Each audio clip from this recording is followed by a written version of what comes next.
Hello viewers, আসসালামু আলাইকুম। Welcome back to my channel. আজকে আমি আপনাদের সাথে শেয়ার করব চাল কুমড়োর মালাই মুরব্বা। এটা কিন্তু গ্রাম বাংলার খুবই জনপ্রিয় একটি খাবার। এটা দেখতে যেমন সুন্দর, খেতে অনেক বেশি সুস্বাদু হয়। চাল কুমড়ো দিয়ে যে এত মজার একটা রেসিপি বানানো যায়, এটা কিন্তু বর্তমান যুগের মানুষরা খুব কমই জানেন। যারা জানেন না তাদের জন্য আজকে আমার এই রেসিপিটি। ফার্স্টে আমি একটা পাকাপোক্ত চাল কুমড়া নিয়ে নিয়েছি। অবশ্যই এটা অনেক বেশি পোক্ত হতে হবে। এখন আমি চাল কুমড়োটাকে কেটে নিব।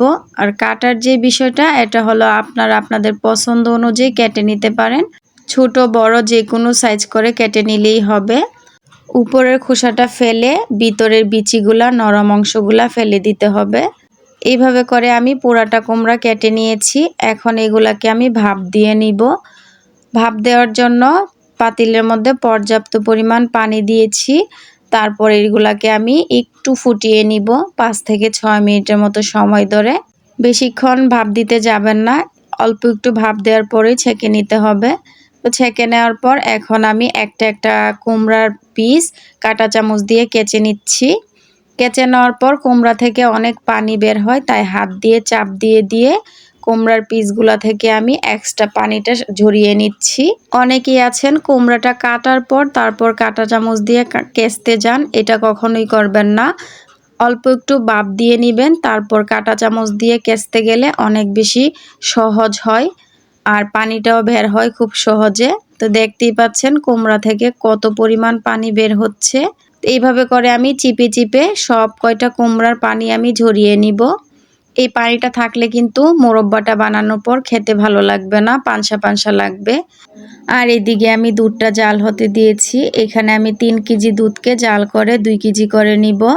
দুধটা জাল যত ঘন হবে মোরব্বাটা খেতে কিন্তু তত বেশি ভালো লাগবে। মোরব্বাতে শাহি ফ্লেভার পাওয়ার জন্য এখানে আমি দিয়ে দিচ্ছি এলাচ, তেজপাতা, দারচিনি। 1টা বা 2টা করে দিলেই হবে।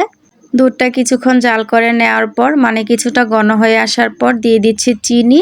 আর চিনিটা আপনারা দিবেন আপনাদের স্বাদ অনুযায়ী, তবে মুরব্বাটা একটু মিষ্টি হলেই খেতে বেশি ভালো হয়।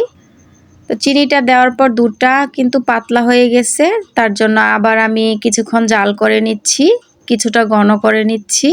আমার মা বলতেন যে কোনো মিষ্টি খাবারের মধ্যে 1 চিমটি লবণ দিলে নাকি এটার স্বাদ আরও বেশি বেড়ে যায়, তাই 1 চিমটি লবণ দিয়ে দিলাম। এখন আমি দিয়ে দিব কিশমিশ। কিশমিশগুলাকে আগেই আমি পানি দিয়ে ভিজিয়ে রেখেছিলাম, এতে করে কিশমিশগুলা অনেকটাই ফুলে গেছে এবং কিশমিশের গায়ে যে ময়লাগুলো ছিল সেগুলোও চলে গেছে। এখন চুলার আঁচটাকে কমিয়ে দিয়ে ঘন ঘন নেড়ে চেড়ে দুধটাকে জাল করে নিতে হবে। দুধটা ঘন হয়ে আসলে এর মধ্যে এখন দিয়ে দিব চাল কুমড়াগুলো। অনেকেই চাল কুমড়ার পিসগুলাকে তেলে ভেজে নেন, উপরে তেল ভেসে থাকে, দেখতে আমার কাছে ভালো লাগে না, তাই আমি সরাসরি দিয়ে দিলাম। আবার একটু সবকিছু নেড়ে মিশিয়ে নিব, তারপর ঢাকনা দিয়ে ঢেকে দিব 10 থেকে 15 মিনিটের মতো সময় ধরে। আর চুলার আঁচটাকে আমি একেবারে মিডিয়াম লোতে রেখে দিয়েছি।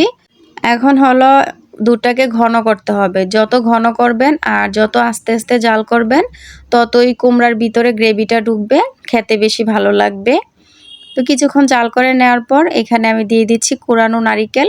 নারিকেলের পরিমাণটা আপনারা আপনাদের টেস্ট অনুযায়ী দিতে পারেন, কমিয়ে বাড়িয়ে। তারপর এখানে দিয়ে দিচ্ছি আমি কাঠবাদাম কুচি। এখানে যে কাঠবাদাম দিতে হবে এটা কোনো কথা না, যে কোনো বাদাম দিলেই হবে। তারপর একটু নেড়ে মিশিয়ে নিচ্ছি। আমি ফার্স্টেই বলেছি দুধটা যত ঘন জাল হবে মুরব্বাটা খেতে ততই বেশি মজার হবে, তাই আমি ঘন করে জাল করে নিচ্ছি।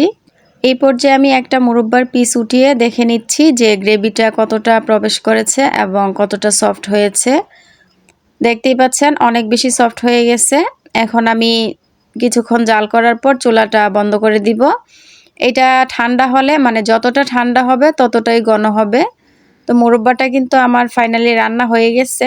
এখন আমি চুলাটা অফ করে এটাকে ফ্রিজে রেখে দিব 1 থেকে 2 ঘন্টার জন্য। ঠান্ডা হওয়ার পর আপনাদেরকে দেখাচ্ছি। মুরব্বার অরিজিনাল টেস্ট পেতে গেলে এটাকে ফ্রিজে রেখে খেতে হবে।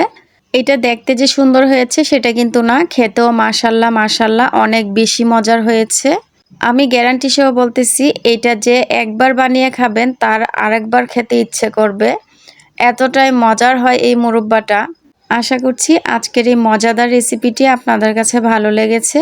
আর যদি ভালো লেগে থাকে চ্যানেল সাবস্ক্রাইব করে লাইক, কমেন্ট, শেয়ার করে দিবেন। আজকে এই পর্যন্তই। সবাই ভালো থাকুন। আল্লাহ হাফেজ।